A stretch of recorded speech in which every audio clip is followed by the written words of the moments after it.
पाप ही पाप, पाप ही पाप, कभी कोई अच्छा काम न करे। परिवार के लोग उसे महात्मा के पास ले गए। महाराज, इस पर कृपा करो, इसका कल्याण हो। यह कभी कोई अच्छा काम नहीं करता, गलत काम बस।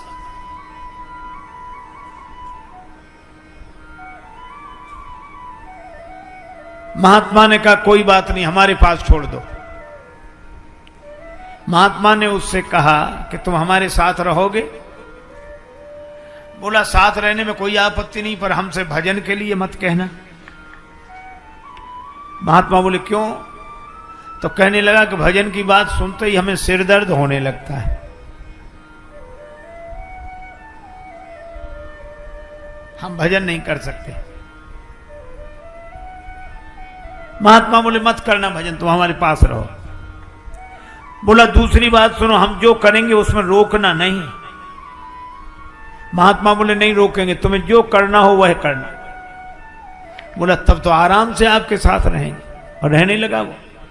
महात्मा से मित्रता हो गई, उसे जो मन में आवे सो करे और भजन करे नहीं। एक दिन महात्मा उसे ले गए वन में, वह भी घूमते घूमते साथ गया। महात्मा ने कहा कि देखो तुम्हारा हमसे प्रेम है तो एक काम करो, क्या मेरे कहने से एक बार राम कह दो। बोला इससे क्या फायदा? महात्मा बोले फायदे की मत सोच, तू तो राम राम कहे। हम लोगों की आदत है, कभी किसी से कहो कि भैया भजन किया करो, राम राम किया करो, तो लोग तुरंत क्या कहते, इससे क्या फायदा? अच्छा रामायण पढ़ा करो, क्या फायदा? एक महात्मा बार बार कहते भैया राम राम किया करो, तो सामने वाला कहे क्या फायदा? रामायण पढ़ा करो, क्या फायदा? महात्मा परेशान हो गए, तो उन्होंने उससे कहा कि तुम तम्बाकू खाते हो? बोले हाँ खाता हूं। बोले क्या फायदा? बीड़ी पीते हो? बोले हाँ पीते हो। बोले क्या फायदा? बोले ऐसे तो हमने सोचा ही नहीं। महात्मा बोले इतने तुम गलत काम करते हो बिना फायदे की सोचे, तो एक राम नाम ही मिला है जिसके लिए फायदा सोचोगे? क्या बिना फायदे की सोचे राम नाम नहीं कर सकते? इतनी चीजें करते हो बिना फायदे की सोचे, तो राम नाम भी बिना फायदे की सोचे करो।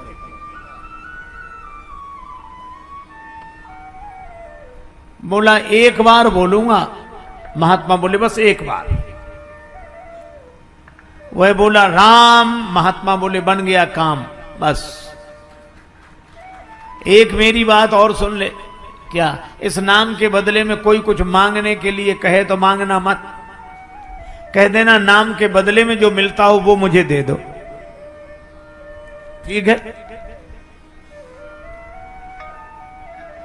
महात्मा ले आए उसे कि इसका काम बन गया, इसे जो करना हो करने दो। परिवार वालों ने कहा ठीक है।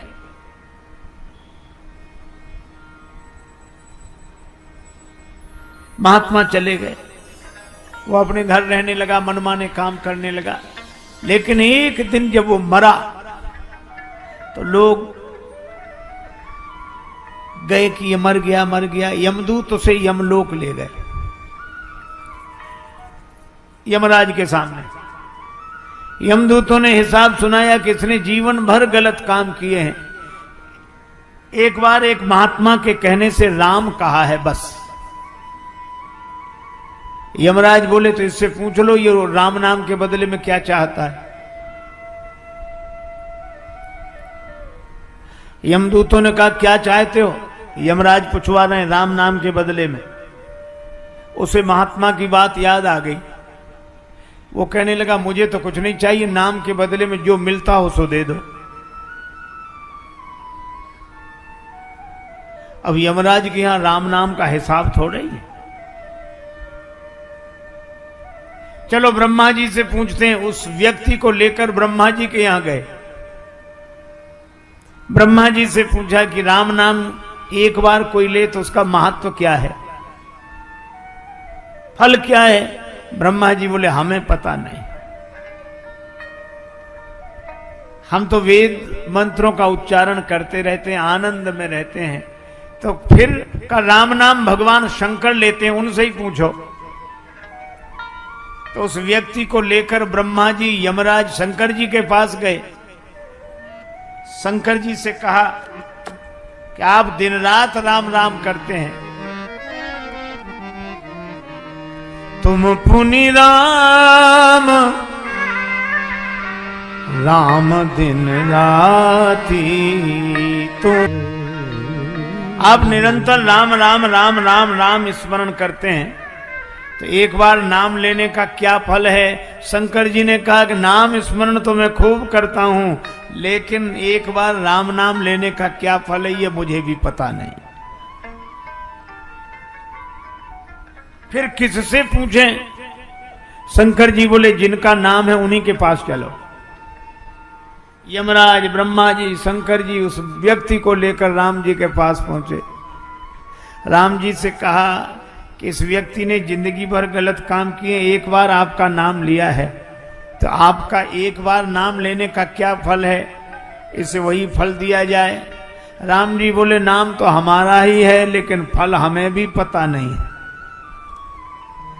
तब तुलसीदास जी ने लिखा, कहो कहाँ लगी नाम बड़ाई, राम न सकहीं नाम गुण गाई। राम न सकहीं नाम गुण गाई। पर इसने एक बार नाम लिया है तो ये मेरे पास आ गया, अब इसको मेरे ही पास छोड़ दो, तुम लोग जाओ। एक बार एक विदेशी कुत्ता, विदेश से कुत्ता अपने देश भारत में आया है। तो अब कल्पना है आया होगा तो हवाई जहाज से उतरा होगा कि नहीं? उतरा तो जैसी कि परंपरा है, हर एक अपने समाज के प्राणी को हर कोई चाहता है, तो यहाँ के कुत्ते स्वागत के लिए गए। वो उतरा, कुत्तों में जैसा होता है पूंछ हिलाकर, उधर से आए तो उसने पूंछ हिलाई, यहाँ वालों ने हिलाई। यहाँ के कुत्तों ने कहा कि आपके चरण स्पर्श से धरती धन्य हो गई। कुत्तों के भी चरण स्पर्श से धरती धन्य हो जाती अगर वो विदेशी हो तो। आप पता कहां रहने, कहां घूमने का विचार है, कहां जाएंगे ताकि व्यवस्था वहां वहां की जाए वैसी? बोला कहां अब तो यहीं रहेंगे, यहीं बसेंगे, यहीं की नागरिकता, यहीं रहेंगे। तो यहाँ वाले को तू बाहर है, बोली तो बड़ी खुशी और मन से बोले काहे को, यहाँ तो हम ही काफी हैं, तुम काहे को। लेकिन उन्होंने कहा कि तुम्हारा स्वास्थ्य तो अच्छा दिखता है, तो जहां जिस देश से आए हो क्या वहां खाने पीने की सुविधा? अरे यहाँ से बहुत अच्छी सुविधा खाने पीने की। वहां जलवायु क्या कहने, वहां का जलवायु बहुत अच्छा। कहा जब तुम्हारे वहां सब कुछ अच्छा है तो यहीं क्यों रहना चाहते हो? बोला एक कारण है। क्या? बोले खाने पीने को वहां अच्छा, जलवायु वहां अच्छा, फिर यहाँ क्यों रहना चाहते? बोले एक ही कारण है। क्या? बोले भौंकने की उतनी सुविधा वहां नहीं है जितनी यहाँ। जो मन में आए जो समझ में आवे। इन राजाओं से धनुष तो हिला नहीं, काम तो इतना बनता नहीं। ले उछड़ा ऐसे ही, सीता जी को छुड़ा लो, पकड़कर दोनों भाइयों को बांध लो, जनक जी सहायता करें तो उनको भी युद्ध में जीत लो, वहीं बैठे रहे, हिले तक नहीं अपनी जगह से। अच्छा छीनने की वृत्ति क्यों आई? छुड़ा लो, कर्तव्य का पालन करें तो उपलब्धि होती ही है। कर्तव्य का पालन जिनसे नहीं होता वो छीनने की वृत्ति आ जाती है, ऐसे छीन लो, इसे छुड़ा लो ऐसे। अब राम जी तो चुप, लक्ष्मण जी को बड़ा क्रोध आया। भूप वचन सुन इत उत तकहीं। राजाओं की बात सुनकर कभी लक्ष्मण जी इधर देखते, कभी उधर देखते हैं। इधर उधर इसलिए देखते हैं कि किधर से आवाज आ रही, कौन है, पर वो दिखे नहीं, हल्ला मचे बस इधर। लेकिन लखन राम डर बोल न सकहीं। लक्ष्मण जी को राम जी का डर है कि वो बोलते नहीं हैं कि राम जी फिर कहेंगे कि ये राम जी ने लक्ष्मण जी की तरफ देखा तक नहीं कि अगर इशारा कर देंगे तो यहां दीप दीप के भूपति इकट्ठे हैं, ये तो कितना बड़ा युद्ध होगा, विश्व युद्ध हो जाएगा, इतने लोग इकट्ठे हैं। तो युद्ध को टालना चाहिए, युद्ध के परिणाम बुरे होते हैं। राम जी इसलिए नहीं देखते, शांति रहे, हम शांति प्रिय हैं। लक्ष्मण जी ने कहा कि सो तो ठीक है, युद्ध तो हम भी नहीं चाहते, शांति प्रिय होना ही चाहिए, लेकिन इसका यह भी अर्थ नहीं कि जिसके जो मन में आए सो कहे, जो करना हो सो करे, हम शांति प्रिय हैं। हमारी इस महानता को कोई मजबूरी समझे तो ठीक नहीं है। एक सज्जन बड़े संपन्न आदमी कथा में जाते ही नहीं थे। पत्नी ने कहा कि चले जाओ। बड़ी मुश्किल से एक दिन पत्नी के कहने पर गए। लोगों ने देखा कि संपन्न आदमी पहली बार कथा में आया। कथा शुरू नहीं हुई थी, व्यास जी आकर बैठे थे। लोगों ने उन्हें देखा कि आइए आइए आइए आइए, सब लोग आइए आइए हो गया। आसन बिछा दिया, कहा बैठिए बैठिए, बैठ गए। कथा शुरू हो इसके पहले ही जाते ही नींद जुड़ाई हुई, सो गए। अब सो गए तो ऐसे आदमी को जगाए कौन? किसी ने नहीं जगाया। कथा पूरी हो गई, व्यास जी भी चले गए, सब श्रोता चले गए। अब वही आदमी बैठा था जिसकी दरी बिछी थी, तो उसने धीरे से जगाया। बोले जाइए, कथा हो गई? हाँ हो गई। बड़ा आनंद आया, बहुत आनंद। घर पहुंच गए। पत्नी ने कहा कथा सुनी? हाँ सुनी, पर वहां 3 तो शब्द, आइए बैठिए जाइए, बस। पत्नी ने कहा अभिमानी आदमी है, दोबारा जाएगा नहीं। कहा ये तुम्हारे लिए मंत्र हैं, कल फिर जाना। तो अपने कमरे में जाकर बैठा। नींद नहीं आ रही थी, कथा में सो के आया था, घर में कैसे नींद आवे? बिजली बंद कर दी। अब लेट है, नींद बैठ गया। पत्नी ने कहा ये मंत्र है, तो मंत्रों का जप करे। तो बार बार कहा आइए बैठिए जाइए, आइए बैठिए जाइए। अंधेरा था, घर में घुसा चोर। चोर ने जैसे ही प्रवेश किया, ये बोला आइए। चोर ने कहा किसने देख लिया? तो चोर दबे पांव पीछे खिसकने लगा। तो ये बोला बैठिए। अरे बोले इसने पहचान लिया। तब तक चोर भागा, और भागा तो ये बोला जाइए। चोर ने समझा पहचान लिया, पकड़वा देगा कल। तो चोर दौड़ा दौड़ा आया, इसी के चरणों में गिर गया। चरण पकड़ ली। जो रुपया पैसा लाया था सो चढ़ा दिया, मुझे बचा। ये घबराया कि मंत्र इतनी जल्दी सिद्ध हो गए।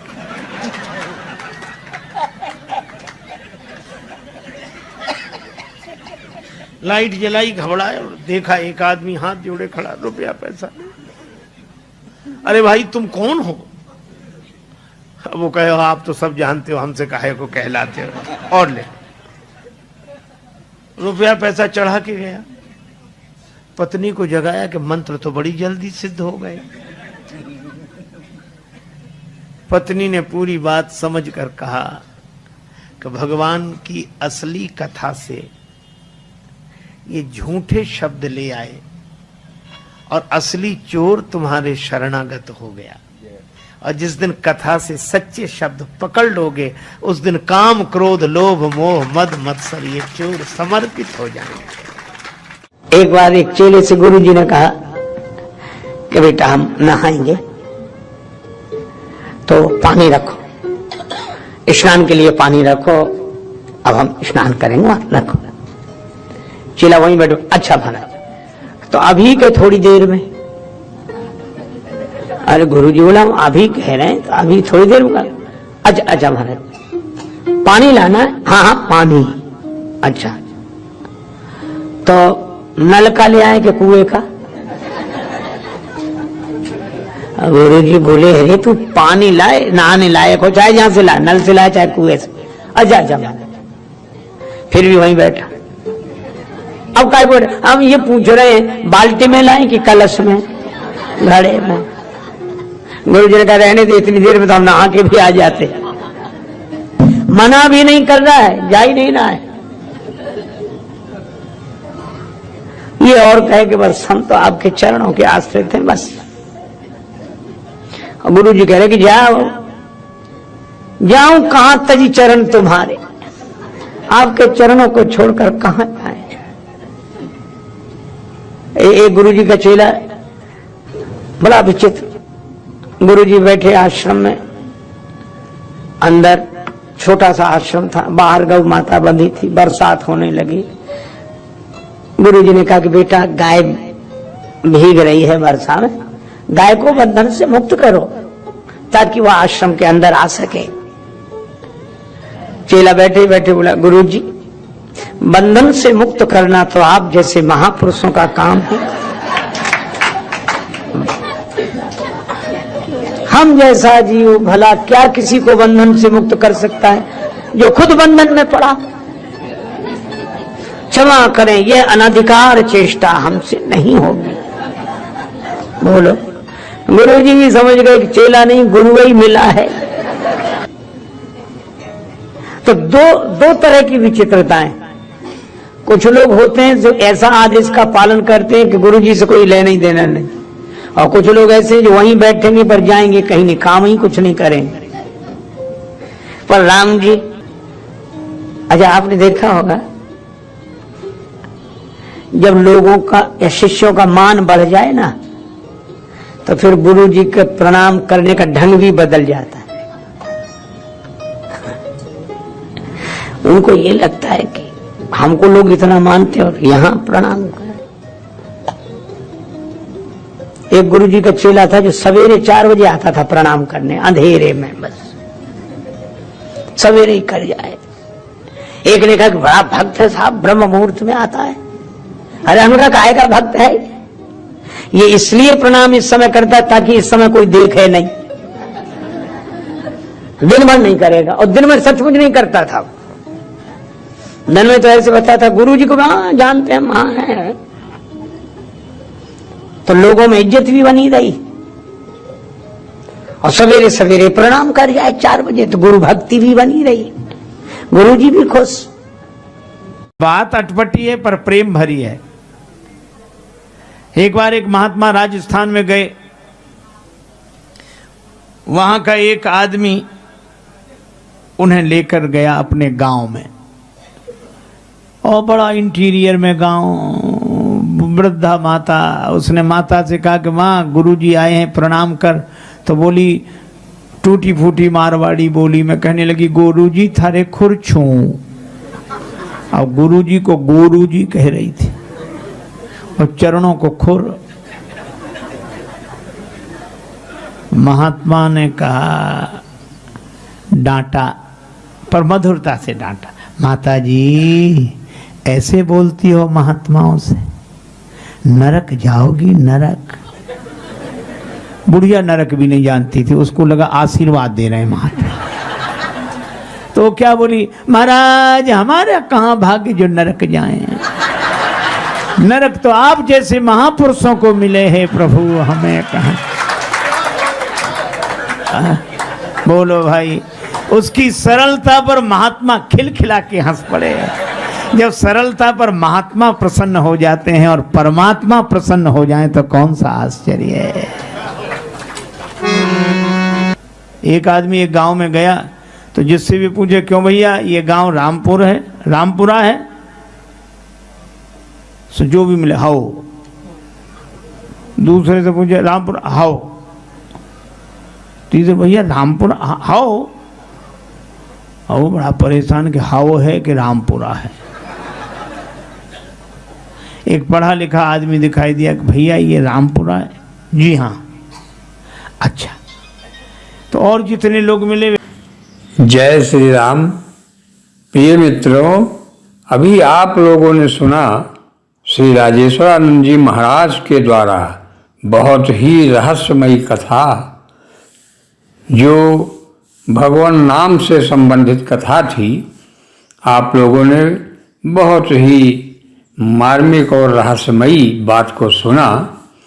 आपको कैसा लगा, इस पर आप लोग हमारे विचार देखें कि भगवान नाम आज के युग में बहुत दुर्लभ है। इसका महत्व लोग नहीं समझ पा रहे हैं, जबकि भगवान नाम की क्या महिमा है या क्या कीमत है, इसे स्वयं भगवान भी नहीं बता पाते हैं।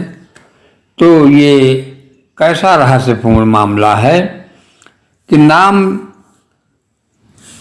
कितना महान होता है कि राम नाम की महिमा का गुणगान स्वयं सरस्वती भी नहीं कर सकती।